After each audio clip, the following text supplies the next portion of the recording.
What is bullish engulfing pattern?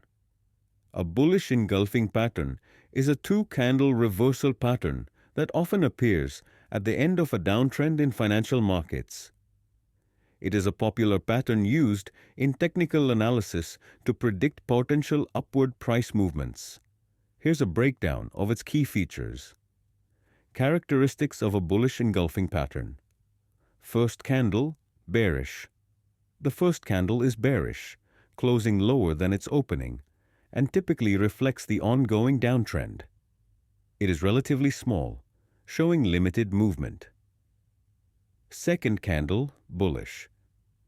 The second candle is bullish, closing higher than its opening, and completely engulfs the body of the first candle. It indicates a strong buying interest, overwhelming the selling pressure from the first candle. Location. It typically occurs after a sustained downtrend or near a key support level. Interpretation. The pattern signals a potential reversal of the downtrend into an uptrend. The longer the second candle, relative to the first, the stronger the bullish signal. Example in a chart.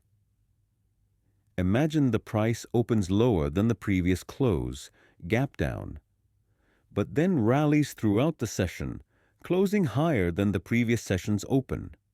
This forms the bullish engulfing pattern. Trading implications. Confirmation. Traders often wait for confirmation, such as a higher close in the next session or breaking above a resistance level. Stop loss. A stop loss is typically placed below the low of the engulfing pattern. Target. The potential target is based on the prior resistance levels or a measured move. The bullish engulfing pattern is more reliable when combined with other technical indicators, such as volume, moving averages, or RSI. Subscribe CA Urval Solanki now and learn technical analysis with an ease.